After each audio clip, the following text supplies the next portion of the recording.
Que con esta es muy complejo. ¿Sabes por qué? Porque digamos, no, claro, no he visto y no he explicado si te matan a ti. Hola, ¿cómo estás? ¿Te metió el baño? No, Miguel. Ya no lo pudiste seguir.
Maribel.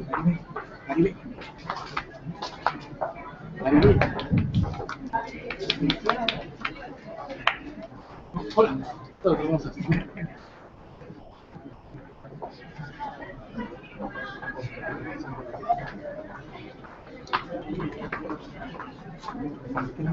Muy buenas tardes. La Universidad Católica CES aquí en el Instituto País está la más cordial bienvenida a la conferencia magistral Competitividad Económica a cargo del doctor Pedro Pablo Kuczynski.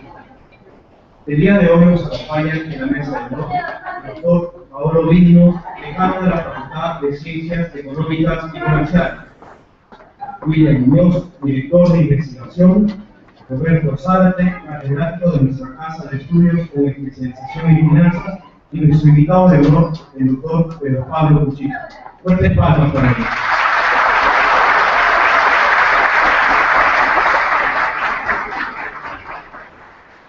A continuación, tendremos el saludo de bienvenida a cargo del doctor Paolo Vigno, decano de la Facultad de Ciencias Económicas y Comerciales. Lo recibimos.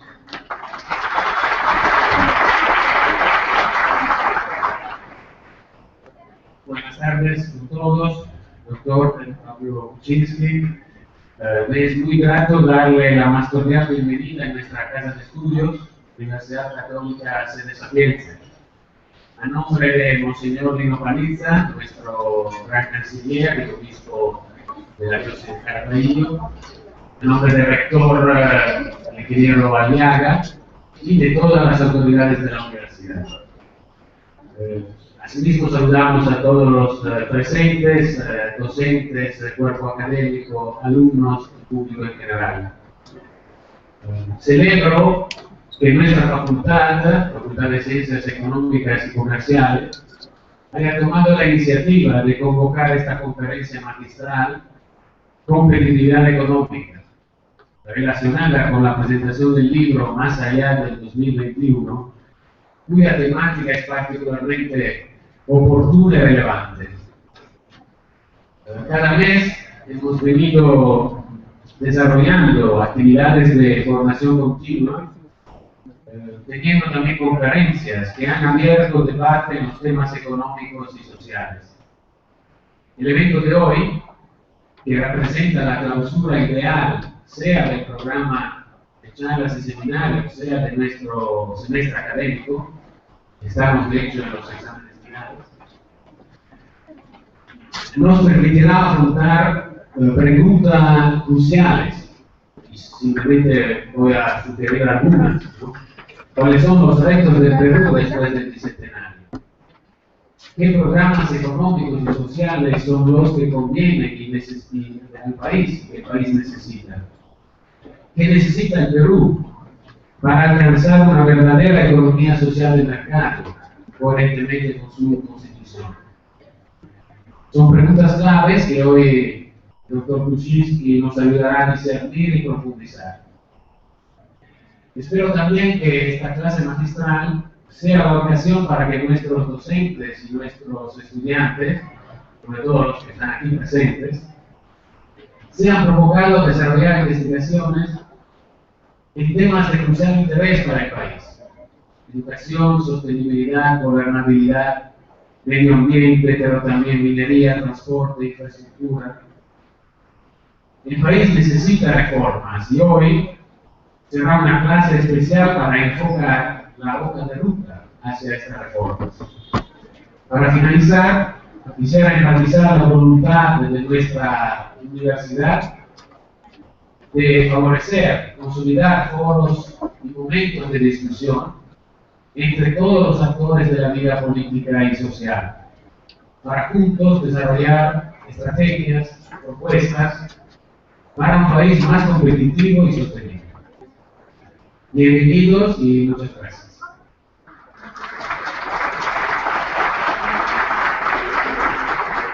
Agradecemos las palabras del doctor Mínimos. A continuación tendremos la presentación del libro Más allá de 2021 a cargo de su autor, el doctor Pedro Pablo Cuchis.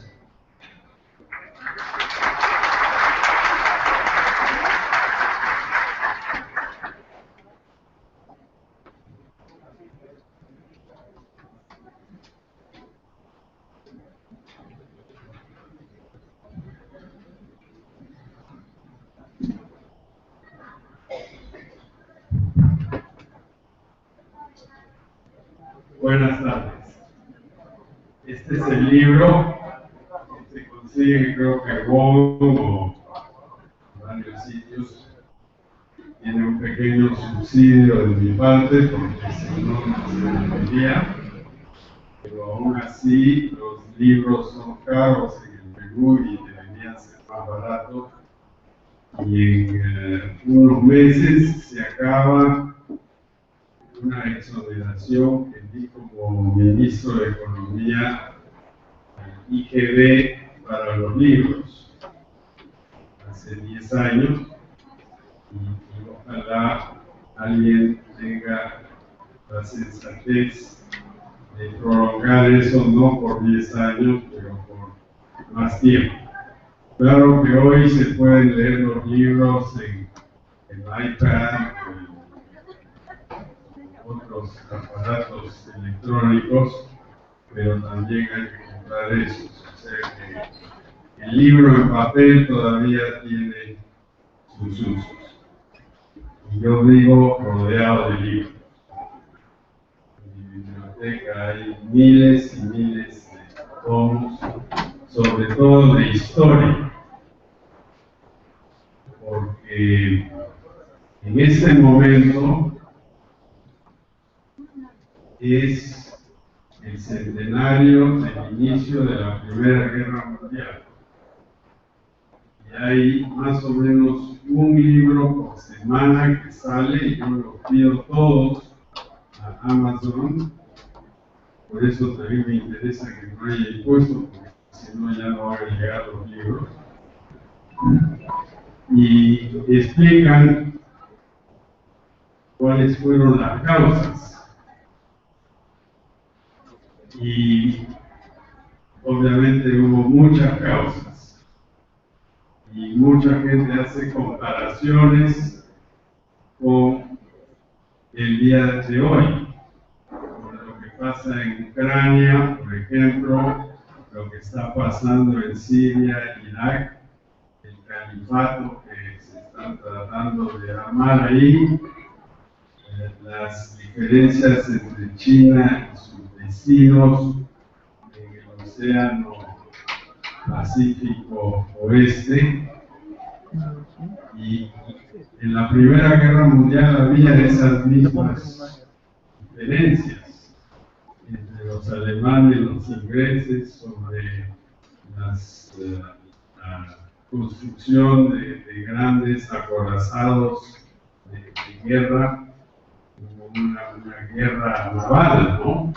Que nunca se desató hasta la guerra misma. Había diferencias en los Balcanos entre los países más bien musulmanos y los que no habían tenido la historia musulmana, había diferencias entre Alemania y Rusia, y había alianzas que en el fondo eran matrimonios de conveniencia, pero que cuando todo se desató, se gatillaron y todo el mundo tuvo que enviar tropas. Y la idea era que en unas cuantas semanas se acabara la guerra, pero tomó 4 años y medio. Y lo importante de la Primera Guerra Mundial, aparte de los 10 millones de soldados y otros 10 millones de civiles que murieron, es que marcó el inicio del mundo que conocemos hoy, porque creó la revolución en Rusia, que prosperó en base a eso, la dominación de Rusia del este europeo que vino mucho después, el imperio alemán, la división de varios países, la creación de nuevos países, y dio lugar a la Segunda Guerra Mundial, que a su vez recién ahora estamos saliendo de sus consecuencias. Bueno, en fin, eso es una larga introducción para decirles por qué 2014 es importante. Y eso nos lleva un poco al tema de este librito, que es una colección editada de artículos que he escrito en varios periódicos y en todo correo. Y la tesis principal de este pequeño libro es que tenemos que tener una visión más allá, por eso digo, más allá del 2021. En 2021 se hablaba del 2021 en el Perú hace 25 años. Y ya el 2021 está a la vuelta de la esquina. Y la pregunta es, ¿hemos aprovechado estos 200 años de independencia para realmente hacer un país moderno? ¿Hemos hecho todo lo que hubiéramos podido hacer? Y obviamente la respuesta es no. Pero por otro lado, hay que pensar en los obstáculos que hemos tenido, que también han sido grandes. Entonces, ¿cuál es el reto? No es, como piensan todos los analistas políticos, quién va a ser el presidente, quién va a ser el otro presidente, Alan, Keiko, etcétera, etcétera. El reto es qué sistema vamos a crear para tener continuidad de objetivos, pero con progreso y cambio constante. Porque el mundo, como vemos, cambia todos los días. Hace 10 años esto no existía, era un viejo teléfono. Ahora podemos ver el mapa, perdimos yendo por aquí y Children sacó su mapa de su teléfono y llegamos. Hace 10 años no había eso. Y hace 10 años no había muchas cosas que hoy vemos como absolutamente normales. Y en 10 años habrá otra cosa. Entonces vamos a estar cambiando. Y de ahí viene la necesidad de ser competitivo. Entonces, el tema es cómo vamos a ser competitivos. Pero antes de eso, hay una pregunta. Y es, ¿vamos a tener trabajo todos? Esa es la pregunta. Si miramos una historia económica de la humanidad reciente, los últimos 1000 años, veremos que El gráfico es absolutamente plano, hasta el siglo XIX. Todo plano, la población casi sin cambio, la producción sin cambio, y de repente en el siglo XIX empieza a subir. La población desde esa época ha subido 10 veces. Hoy somos 7.000 millones y éramos 700 millones a principios del siglo XIX. O sea, ha habido un cambio inmenso. Ahora, en ese mundo cambiante, progresando, ¿todo el mundo tiene trabajo, sí o no? Bueno, todo el mundo tiene alguna actividad, aunque sea poeta o simplemente jubilado. Todo el mundo tiene una actividad. Pero mucha gente no tiene trabajo. Y aquí en el Perú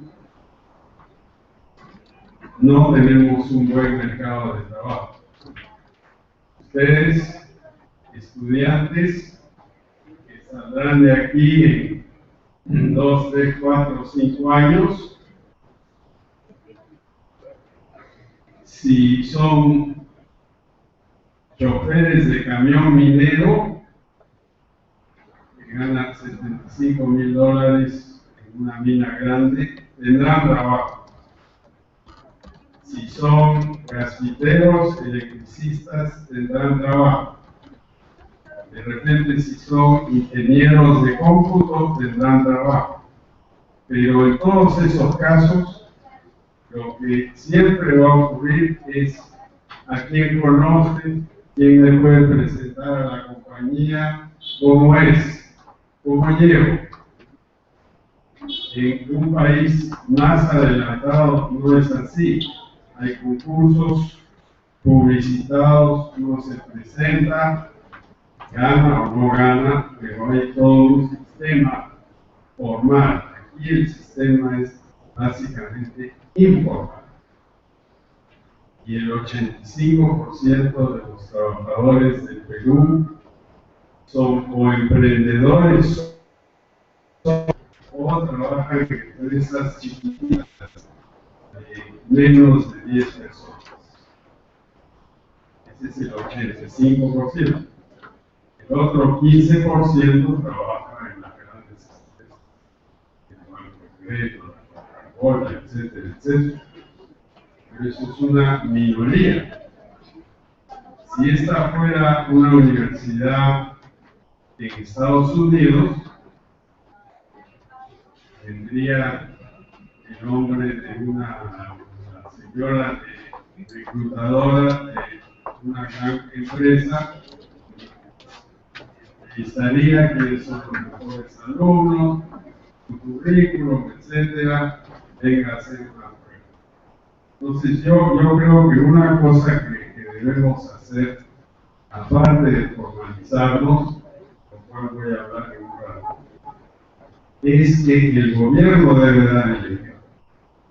El gobierno debería tener, en el papel lo tiene, pero en realidad no lo tiene, un sistema de concurso, competencia, para que los jóvenes universitarios puedan acceder a una competencia, un concurso para entrar como oficiales a la administración pública. Igual la escuela de guerra, la escuela naval, el seminario, ¿no? Entran los mejores. Nosotros en el Banco Central, hace ya casi 50 años de esto, creamos un sistema así. Y íbamos, en ese momento en el Perú había 25 universidades. Íbamos a todas, sobre todo en provincias, y buscábamos a los mejores alumnos que tenían interés en economía, que no se enseñaba economía. Y los poníamos en un curso en Lima, varios meses, de los 30, 40 que tomábamos, pasaban mucho esa mitad. Y esa mitad los dejaba a muy buenas universidades.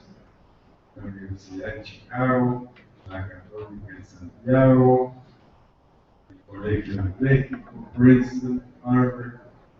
Y esos son hoy muchos de ellos los líderes económicos del Perú. Y ahí sale mucha gente que hoy nos deja apoyo. Y fue un sistema, claro, el Banco Central es chiquito, felizmente, pero tenemos que hacer lo mismo. Y así como en la escuela de guerra hay el espada de honor, así en este sistema competitivo habrá el funcionario de mayor calificación y no solo trabajará en el Ministerio de Economía o en el Ministerio de tal o cual, pero irá al gobierno regional de por aquí, allá, o a la municipalidad esta u otra. Necesitamos crear una élite administrativa respetada por el sector privado. Porque hoy no hay eso. El sector privado dice, bueno, nosotros estamos todos ganando aquí miles y miles, y ellos, ese es el de la SUNAT, el de Castilla, ya nos encargamos de esto.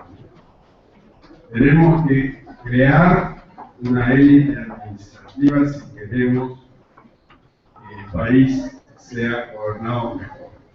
Y de esa forma podremos tener una visión más allá. Una élite administrativa va a querer una visión de 30, 40 años.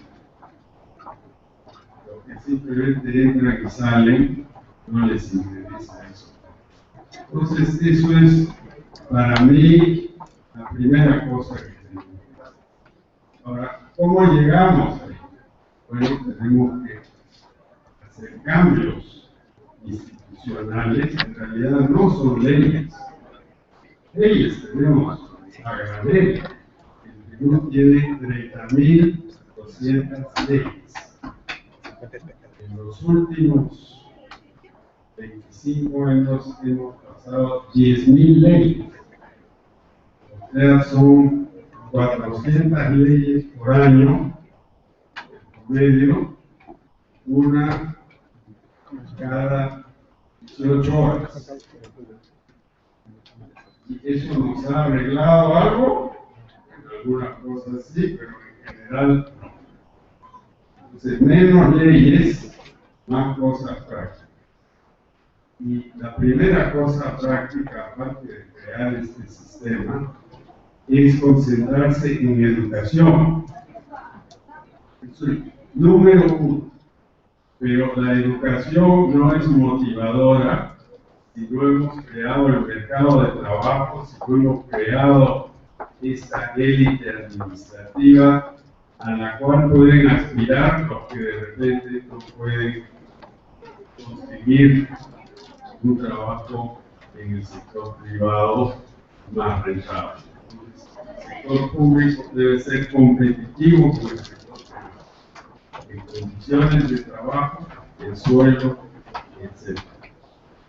Educación. ¿Educación en qué? Ustedes ya son universitarios, pero tenemos que empezar a los 2 años con nutrición en el colegio. Porque muchos chicos, sobre todo en la sierra, llegan al colegio después de una larga caminata y probablemente sin un buen desayuno. Hay que empezar por ahí. Y no se trata del PRONA ni del CANIPAS, se trata de una cosa local, donde la gente local prepara, pero obviamente el colegio hace el menú, una fruta, un jugo de naranja fortalecido con mineral de hierro, hay mucha deficiencia de mineral de hierro, proteína, en fin, hay muchas cosas. Y además tiene que tener buen gusto, tiene que tener buen sabor. Hay gente que dice, uno de los congresistas que quiero mucho, dice, bueno, hay que darle galletas de harina de pescado. Y yo pregunto, ¿quién quiere desayunar con una galleta de harina de pescado? Nadie. El pollo, quizás, porque es lo único que me da. Y de ahí tenemos que fortalecer la educación primaria. En el Perú es altamente deficiente. En la sierra, muchos chicos que terminan primaria no saben leer bien, no saben hacer aritmética. Y tenemos que mejorar la infraestructura. No lejos aquí, estuve en la Navidad anterior en un colegio inicial, 180 chiquitos, de 4 o 5 años, 3 profesoras para 180 chicos, techo de calamina, pared de cartón, un baño. Y mientras tanto, sí podemos ponerle al metro línea 2, 6.000 millones de dólares. Entonces tenemos una contradicción. Tenemos que fortalecer la educación secundaria para darle una opción a los jóvenes que hagan una carrera técnica. Pero claro, a los 14 años uno no sabe qué voy a hacer. Un directorio privado, gente de empresa, que le diga, bueno, y estamos en ICA de repente agricultura, preparación de camiones, preparación de tractores, distribución de fertilizantes. Bueno, hay muchas cosas que se pueden hacer. En el Perú en este momento hay escasez de electricistas, gasquiteros, ingenieros sanitarios, etc. Pero hay un exceso de enfermeras y médicos. No es que hay en realidad un verdadero, pero les pagamos tan mal que al año se van miles. Médicos se van entre 2.000 y 3.000 al año, enfermeras entre 4 y 5.000 educados aquí, los médicos 7 y 8 años de estudios, las enfermeras 4 años de estudios. Se van a Brasil, van a España, Italia, España, Estados Unidos, etc. Entonces, nos falta gente, pero exportamos gente.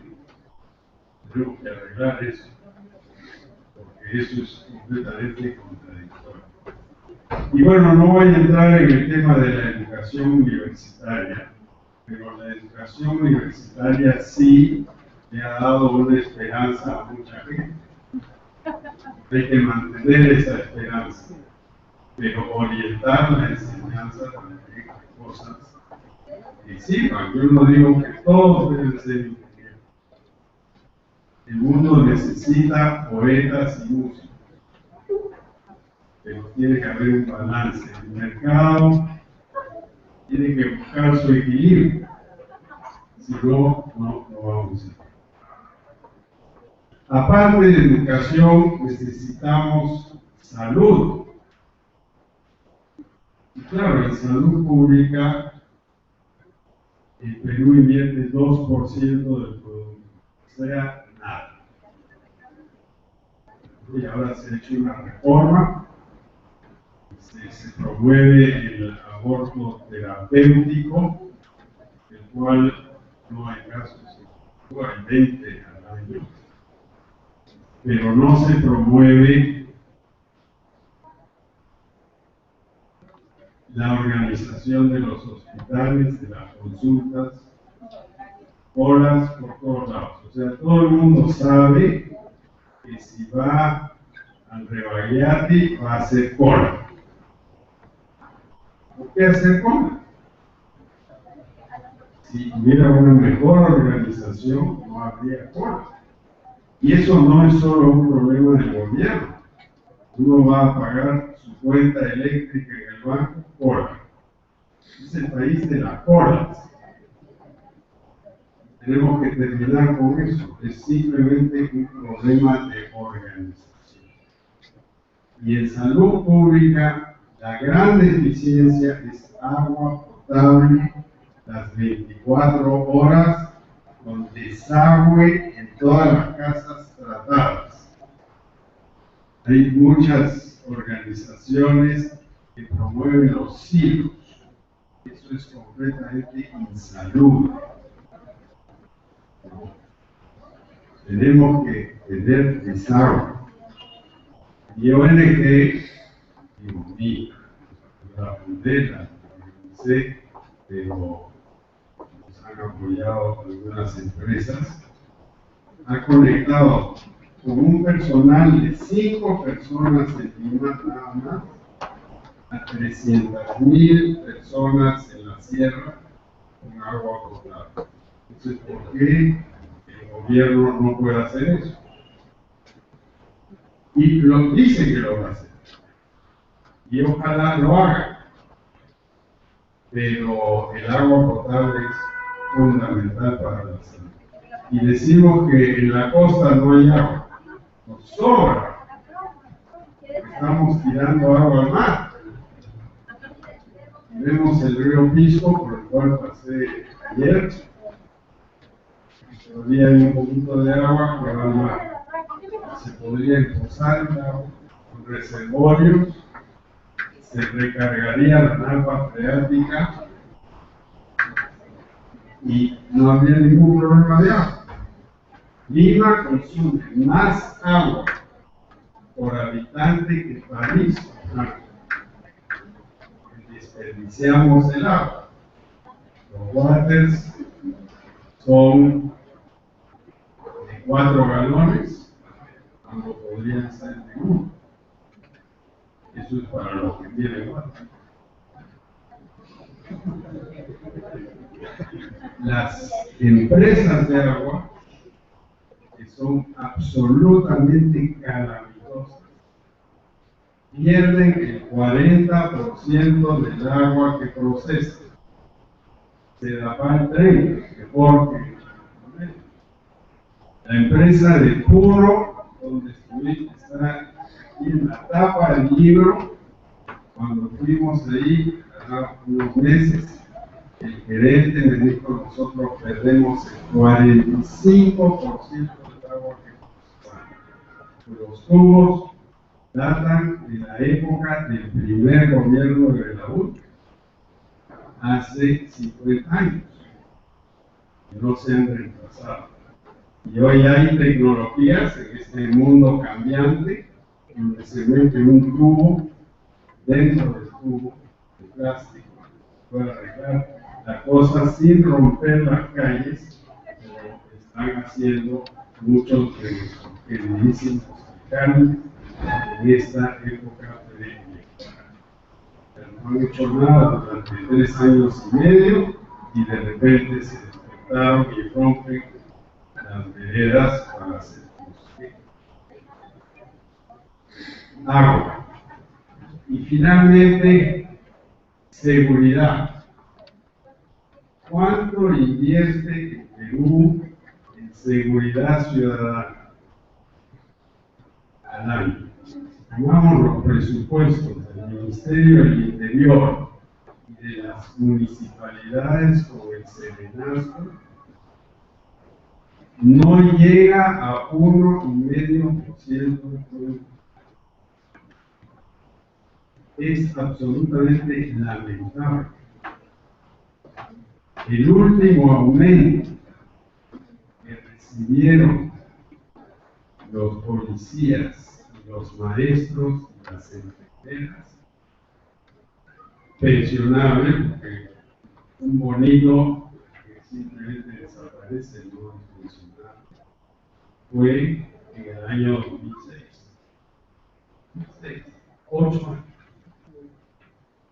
Entonces no nos debe sorprender si han pagado, de los cuales no hay suficientes. Todos los días en la calle tenemos 35,000 policías para un país de 31 millones de habitantes. Es más o menos 1 por 1000. Es muy difícil mantener la situación así. Y claro, los policías, ¿a dónde están? Cuidando a un ministro, están en San Isidro, están en el cercado de Lima, quizás, unos cuantos, pero por aquí no veo mucho. Esto es un barrio emergente. Bueno, un poquito más al norte ya no hay mucho. Entonces, necesitamos seguridad, hay que invertir. Y para cuadrar el círculo, lo que tenemos que hacer es recaudar más. Y vamos a recaudar más si nos formalizamos. Y lo vamos a hacer bajando los impuestos. Ahora hay la gente que dice, bueno, este hombre ya llegó a un grado de cultura total. Pero la verdad es que impuestos más bajos, razonablemente, se puede recaudar más si uno logra que más gente entre al sistema tributario. ¿Qué hay que hacer hoy? Hay que cobrar impuesto a la gasolina, a la cerveza. Eso se cobra en la fábrica. Ese es impuesto indirecto, pesa sobre la gente. Impuesto a la renta en el Perú, una tasa del 30%, se está recaudando 6% del producto. O sea que hay alguna elevación, ¿no? Deberíamos, con 30% de impuestos, estar recaudando 20-30% del producto. Estamos recaudando 6%. O sea que hay una elevación masiva. Y ese 6%, la mitad viene de las grandes compañías mineras. Entonces, los otros 3% es lo que da nuestra población de el sistema no está funcionando. Ahora, no basta escribir un libro y tener un buen presidente. Tiene que haber un esquema. Y un esquema que va a ir año por año. He puesto 2. Pero tiene que haber un equipo. Ya, a ver. Por eso hablo de una administración pública bien diseñada, motivada, competitiva. Ahora, ¿todo esto va a ocurrir? Ojalá.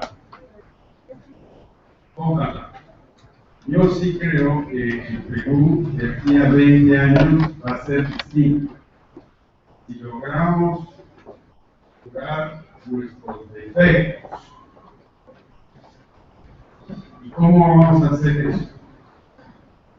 Primero, comparándonos con otros. Si vemos que el vecino, en este caso Chile, tiene una mortalidad infantil que es menos de 1/3 de lo que tenemos aquí, deberíamos preparar una cosa han hecho ellos que no estamos haciendo. Si vemos que Brasil fabrica autos, ¿qué fabricamos nosotros? ¿Qué fabricamos? No tanto como pudiera. Y al final, ¿qué cosa nos va a interesar? El hecho de que todavía, por 15, 20 años, vamos a tener una población joven. Yo no digo que los viejos ya no servimos ahora. Pero los jóvenes son los que están cambiando, tienen más capacidad de cambio de construcción. Y ha habido un fenómeno muy importante en los últimos 20 años, que es la entrada masiva de las mujeres a la fuerza laboral. eso es un elemento muy importante en haber cambiado la economía. Y eso va a seguir por un tiempo. Yo venía leyendo tanto el país político, Ah, claro, sí, claro. el país O si no, con solo una. áreas más pensante en España. No pienso, no creo que después lo piensas. Ahí explica, primera página de la edición del domingo, que España será el país más viejo del mundo en población en 20 años. Igual que Japón hoy. Las españolas, los españoles, las dos, ser rico, no, solo tienen 1,2 hijos. La población desciende, baja. Japón hoy tiene 120 millones de habitantes y la proyección es que en 40 años tendrán 60. Ya va a desaparecer. Y España, que hoy tiene 45 más o menos, a ese ritmo terminará con menos de 30. Pero yo no digo que hay que poblar desenfrenadamente todos los distritos de Perú, pero vamos a seguir por un tiempo y vamos a tener una población joven. Y la otra cosa que necesitamos es obviamente que esta población joven tenga educación y trabajo. Con eso cerramos el ciclo. Ese es el trabajo que tenemos. Y yo diría que cuando un gobierno toma medidas, deberíamos juzgarlas en gran parte diciendo esta medida promueve el desarrollo económico, moral, social del país, ¿sí o no? Si no lo promueve, mejor desechamos la medida, no la tomamos. Una ley más, una ley menos, como me decía Fernando Belaúnde, una raya más al tigre.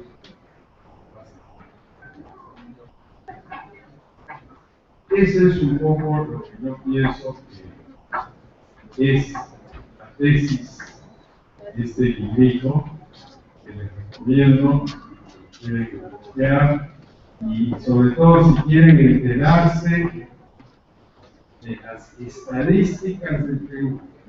Al final hay estadísticas muy simples y lo que vemos es evaluación del Perú en la macroeconomía. Estamos, según estos indicadores, en los primeros 20 del mundo. Buen crecimiento, sin inflación. Índice de competitividad, ahí ya empezamos a bajar, porque estamos en 40. Educación y salud pública, ya estamos entre 80 y 100, 160 países. Entonces, lo que tenemos que hacer es nuestro buen desempeño macro tiene que ser igualado con el desarrollo institucional, el desarrollo social, donde todavía estamos avanzando. Finalmente, una pregunta no del 2021, del 2014. ¿Se paró nuestro crecimiento? En este momento estamos en un pequeño receso. Pero va a pasar. Creo que para el año entrante puede pasar. Pero los gobiernos, los analistas tienen que ser cuidadosos.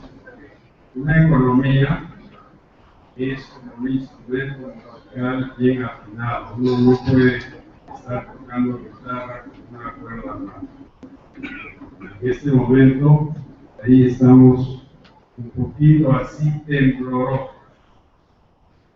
Yo creo que para el año entrante se recapacitará y seguiremos creciendo. Tenemos 20 años.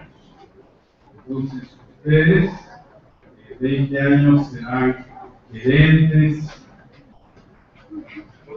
líderes. Tiene que decir, no perdamos ni un año, ni una semana, ni un día. Tenemos que ocupar el carro con todo para llegar. La idea es llegar. Y para llegar hay que tener una meta. Tenemos que saber cuáles son las grandes metas. Y vamos a ir moviendo, aumentando, mejorando. Ese es el gran reto que tenemos. Muchas gracias.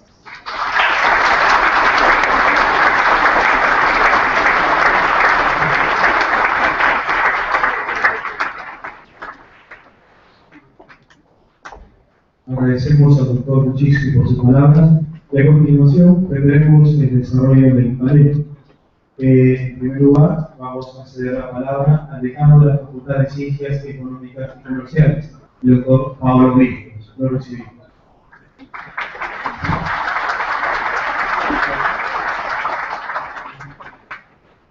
Muchas gracias, doctor Kuczynski. Si puedo aprovechar con una pregunta. Habiendo descubierto que comparte una pasión, un amor por la historia. Yo también tengo que confesar, tengo más libros de historia que de mente. Entonces la pregunta es, ¿qué podemos aprender de la historia del siglo pasado? Un siglo lleno de acontecimientos muy dramáticos, ¿no? 2 guerras mundiales, muchos gobiernos dictatoriales en América Latina, así como en Europa, y muchos intentos, yo diría casi experimentos, ¿no? A nivel económico, algunos exitosos, algunos dramáticamente, terriblemente desastrosos. ¿Qué lecciones podemos tener para el programa que usted delinea? Bueno, yo no soy filósofo, tengo un hijo que es filósofo, que fue profesor de repente él podría contestar eso. Yo lo que diría, hay muchas lecciones, pero centrándonos en una, y es que la ideología no es una buena consejera. Y yo creo que si vemos lo que está pasando en América Latina hoy y lo que ha pasado en Europa y lo que pasó entre las 2 guerras, que fue realmente un periodo definitorio, la ideología era el guía, ¿no? Y eso fue una reacción contra la Revolución Rusa y nos llevó pues a extremos no buenos y la Revolución Rusa también. Y vemos en América Latina hoy el chavismo no ha llevado a nada, ¿no? El fidelismo tampoco, las dictaduras como hubo en Argentina en los años 70 tampoco, dictaduras militares. Entonces yo diría que la ideología hay que ponerla a un lado y ser absolutamente práctico. Pero claro, la práctica mía es distinta de la tuya, ¿no? Entonces, ahí hay que tener algún acuerdo, Y en eso, por ejemplo, los chinos, el gobierno chino es muy práctico. Es un gobierno que supuestamente es comunista, pero en el fondo es un capitalista muy práctico. Y de ahí han sacado su éxito. En algún momento pues tendrán que hacer cambios y ya empezaron a hacerlos. Pero yo diría que esa es la principal lección que yo saco.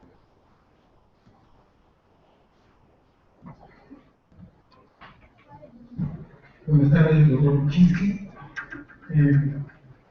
Es conocido, creo que compartimos ahí la idea en relación a que el Perú tiene serios problemas con las fallas del gobierno. Pero me gustaría saber sus comentarios en relación a las fallas del mercado. En el sentido que, por ejemplo, muchas empresas en el Perú, si bien es cierto, demandan, y eso es justo, que tengan facilidad para hacer negocios, por otro lado, no vemos de manera evidente que los gremios empresariales busquen articularse con las universidades, busquen desarrollar proveedores en el segmento de medianas y pequeñas empresas, generen conjunto con el sector público en las tres dimensiones de gobierno, sea central, regional y local, espacios que promuevan justamente la competitividad y el desarrollo. Por ejemplo, fundaciones público-privadas que busquen desarrollar los sectores con potencial, o tal vez espacios, me refiero acá en este caso al sector productivo, de máquinas y herramientas donde se comparta know-how y transferencias, ¿no? Decía Ricardo Hausmann en 2012 aquí en Lima que los profesionales, las personas deben especializarse en los países y los territorios, deben diversificarse para crecer, ¿no? Ese es mi reflexión. Bueno, el sector privado en el Perú, que en realidad somos todos los que están aquí, la idea que tenemos del sector privado es que son los 4 grandes bancos, la cervecera, etcétera, ¿no? Pero eso es una parte no preponderante de la economía. Esas empresas líderes, digamos, todavía muchas de ellas son oligopólicas, porque esto es un mercado relativamente pequeño que viene del gran trauma económico que fue en los años 70 y 80, ¿no? Entonces, al final, ¿cómo vamos a resolver eso? Bueno, de muchas formas, pero una de ellas es creciendo la economía. La economía del Perú en el año 2000 era de 50.000 millones de dólares, hoy es de 220.000 millones de dólares, o sea, cuatro veces más. Y al ritmo que vamos, será de 400.000 millones en menos de 10 años. Eso es una cosa que tenemos que hacer. Eso generará más competencia, más años, más gente así que salió de repente que no existían 10 o 15 años antes. Segundo, hay que crear una conciencia institucional y social en las grandes empresas. Algunas lo intentan, todas tienen direcciones de asuntos sociales, pero es más o menos para mejorar un poco la cara, ¿no? Es un poquito de pintura ahí para quedar bien, ¿no? Y yo creo que hay material para ir cambiando la cosa. Y tercero, hay que crear una conciencia de que ningún país ha llegado a ser un país próspero si tiene una distribución del ingreso demasiado desigual. Eso ustedes pueden ver todas las cifras y habrá críticas de Estados Unidos del 0,1%, etcétera, que tienen un montón de activos. Pero el coeficiente de distribución del ingreso, llamado Gini coefficient, En el Perú es 0,50, en Chile es 0,60, eso es terrible y eso es lo que está llevando a las medidas que está tomando la presidenta Bachelet. Brasil es 0,60, México es 0,60, Estados Unidos es 0,34, Japón es 0,30, los países nórdicos de Europa por ahí andan. O sea que tenemos que pensar en cómo se redistribuye el ingreso sin frenar la economía. Eso es un gran reto, es muy difícil hacerlo, pero sí se puede mejorar sin duda, porque eso se refleja en estas empresas.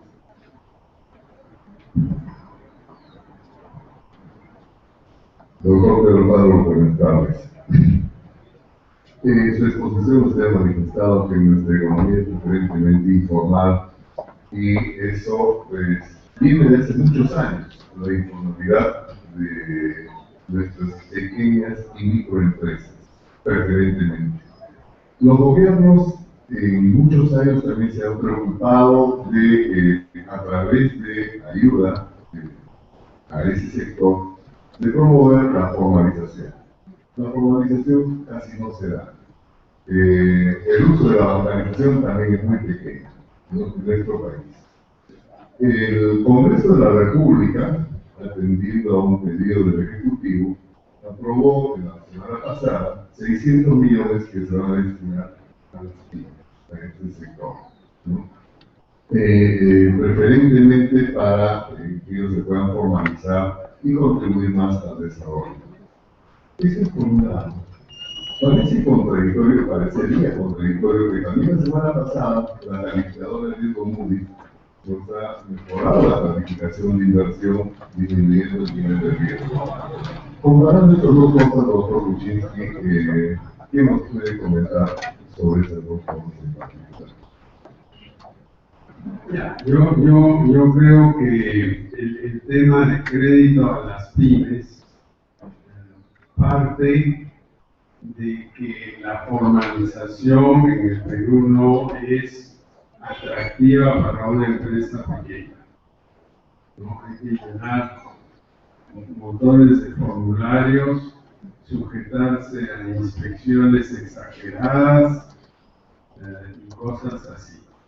Entonces yo creo que hay que hacer la formalización atractiva. Tiene que ser fácil.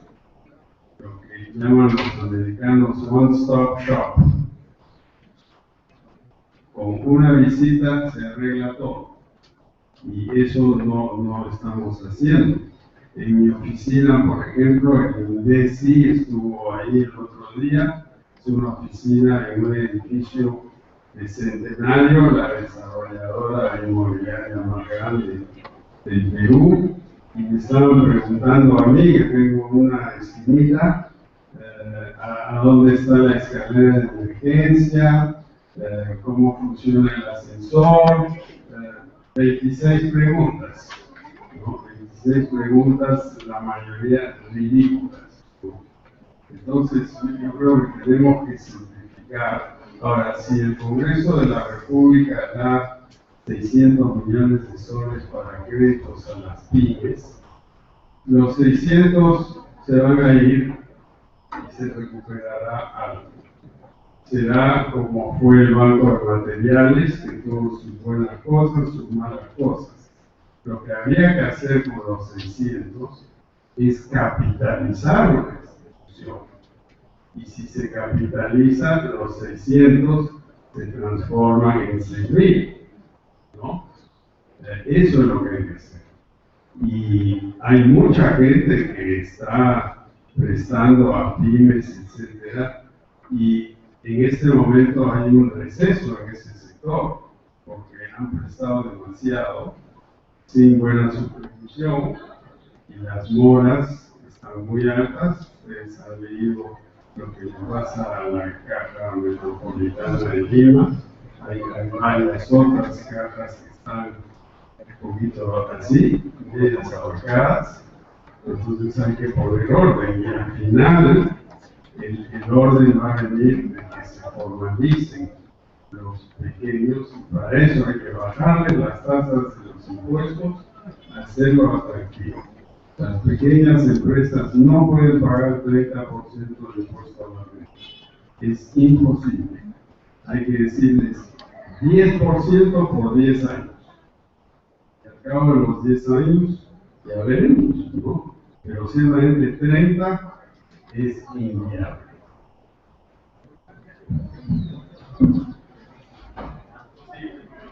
Aquí está. La última pregunta, porque después tenemos que terminar. La última. En relación a los problemas de negocios, ¿qué hacemos con los notarios que son tal vez la principal barrera en la apertura de negocios? Y sobre la licencia de construcción, son precisamente los colegios profesionales, sobre todo de arquitectos, ingenieros civiles, los que generan trabas, no tienen criterios homogéneos, tarifas diversas. Es decir, sobre estas dos licencias que son más críticas, la de funcionamiento y la de edificaciones, ¿qué hacer con digamos, estos colegios o gremios de tanto de notarios como colegios de ingenieros y arquitectos que digamos que están algo fuera de regulación, ¿no? Y sin embargo están impactando en costo y en duración estos dos trámites que son tan importantes? Bueno, desde el medioevo hay colegios, hay grupos de interés y los notarios, que todos votaron por mí en la última elección, porque mi vicepresidenta era notario. Es un grupo de interés, ¿no? Es un grupo de poder, y al final, bueno, como se ha hecho ahora en Italia, se están quitando ese poder, ¿no? Y los permisos de construcción, bueno, lo que pasa es que las municipalidades le succionan los permisos a los que pueden pagar. Y los otros hacen todo informal. Y por eso hay invasiones, ¿no? Entonces ahí tenemos que buscar un equilibrio.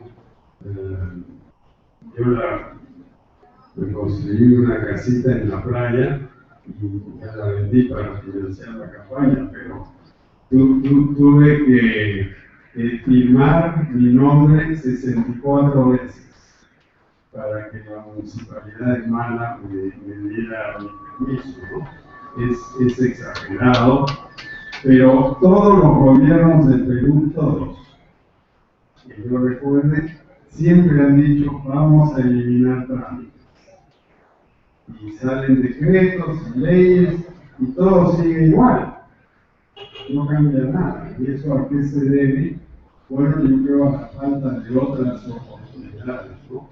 Si hubiera una economía más fluida, los notarios pues se transformarían en grandes bufetes de abogados y no tendrían que hacer lo que hacen. Muchas gracias, doctor Buczynski, por estar con nosotros.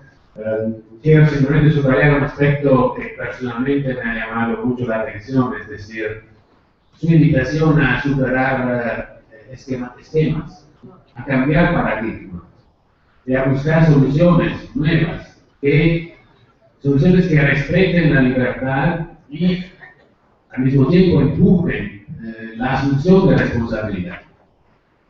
Serán siempre soluciones parciales, y nunca perfectas y nunca definitorias, pero si buscamos, ¿cómo decir?, bypass, soluciones más cortas, vamos a caer en los errores que ya hemos visto. ¿Por qué? Porque no existe, ¿no?, separaciones netas entre empresas que produzcan valor y Estado que haga la redistribución, sino es una corresponsabilidad. también involucrando a la sociedad civil, con responsabilidad, cada uno con su función, con sus actividades específicas, pero todos contribuyendo a crear condiciones mejores, ¿no?, desde el punto de vista sociales y económicos. Y todos buscando soluciones innovadoras, ¿no? Como decía, superando los esquemas que tenemos, porque esta es también la finalidad última de la educación, ¿no? No conformarnos con lo que ya nos han dejado los padres, sino a partir de ahí crear algo mejor. Porque tenemos que hacer algo mejor de lo que nos han enseñado nuestros padres y nuestros docentes. Entonces, muchas gracias. Queremos darles un presente a nombre de la universidad. Un gran aplauso.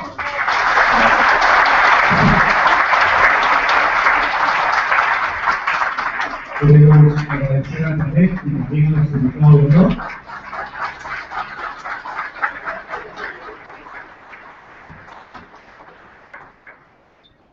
Y vamos a continuación a tener la foto oficial tanto del Estado y una última foto oficial en donde invitamos a todos los asistentes a ponernos en el frontis de nuestra universidad para tomar una foto con nuestro invitado de honor, el doctor Pedro Pablo Cuchis.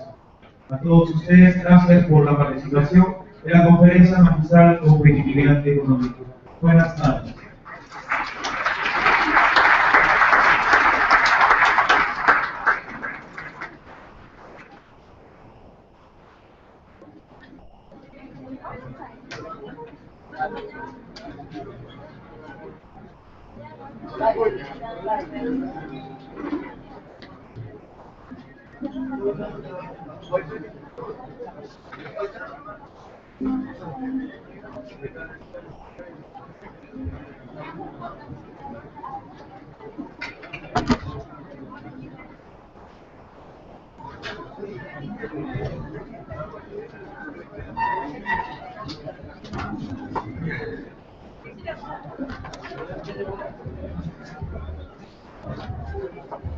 Detengo la emisión.